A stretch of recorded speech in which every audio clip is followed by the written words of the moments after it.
You mentioned earlier that you really want to make it accessible for people who, whether or not they're familiar with the franchise or brand new.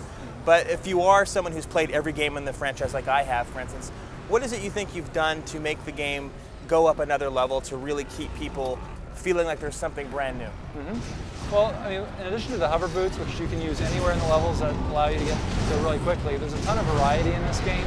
You know, we're shifting the perspective between Ratchet and Clank. We're introducing some new cool weapon features, and then there's a big element of time. And that's something we're going to reveal a lot more of when we show off Clank and some of the other Ratchet levels that feature time gameplay. But it has a very integral part to both the story and gameplay. And E3 is obviously a big place to show your game off for the first time. But in terms of when we might one day see Clank or some of the other elements we're talking about, how far down the road do you think that'll be? Well, we're going to be revealing more about Clank this month, and then we're also going to be revealing more about the weapons, space, and some other forms of gameplay in the next few months. And I am sure you're going to give that exclusive to IGN.com, right? Yeah, there's a good chance. I knew it. You heard it here first.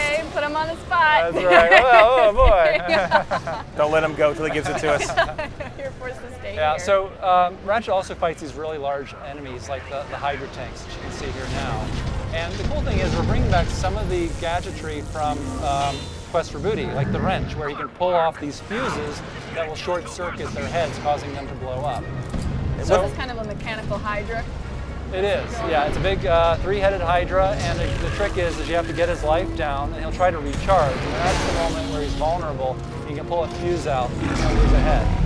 He loses all three heads, and that's Now, will it. the head grow back if you don't, like a real Hydra, if you don't put back? No. I mean, the closest thing to that and the inspiration A real is Hydra, because there are, you know, they exist. all of the ones I've met. I realized when I said, I was like, oh, nerd. Well, we are in downtown LA. Yes, that's true. You never know. Who is the big bad guy for this game? Well, yeah, the great thing is we're bringing back Dr. Nefarious. We introduced him in Quest for Booty, and he was really a fan favorite. And at Insomniac, he's our favorite villain. He's back with his butler, Lawrence, and the two of them really play off of one another. Lawrence is kind of dry, subdued, whereas Nefarious is always screaming his head off. And he's got this crazy diabolical plan, which we'll reveal in this game. One of the questions I get most from avid Ratchet fans on the IGN forums is, when are we going to find out more about some of the past Ratchet characters that you've kind of left hanging around? You know, people have still some open-ended stories. I'm not going to name specific names, but are we going to see other characters returning to the game other than Nefarious? Well, we'll certainly see Captain Quark, who's another fan favorite, and he's up to no good as usual. Or actually, he's trying to help Ratchet out, but he usually is kind of bumbling and he screws a few things up. But the really cool thing is we're really looking at Ratchet and Clank and their stories. And there's a new character named Alistair Azimuth, where it reveals a lot more about who Ratchet was, what happened to his family. There's also a new character that I can't talk too much about, but he's connects to Clank. And so Clank knows a lot more about his origin. And I think fans will really be surprised about what they learn about who Clank is and what he is meant to do.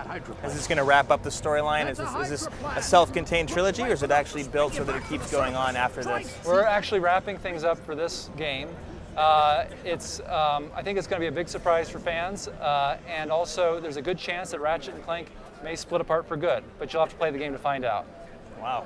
Ooh, there's an ender. Yes. There's a challenge. Dun, dun, dun. Jeremy, are you up for it? I am, but I'm going to give away the ending. I think one of them is actually Bruce Willis. He's already dead. Right, well, always.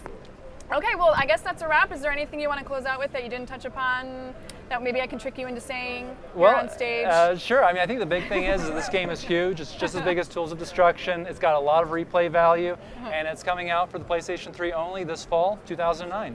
Awesome. Well, thank you so much. Guys, there you have it, game fans. A blockbuster finish for our first day of IGN at E3 2009. But we're just getting started. Make sure and tune back in tomorrow morning for another full day of demos, interviews, and craziness from the show floor. For full coverage of the event and more juicy news, make sure to check out IGN.com. See you guys bright and early tomorrow.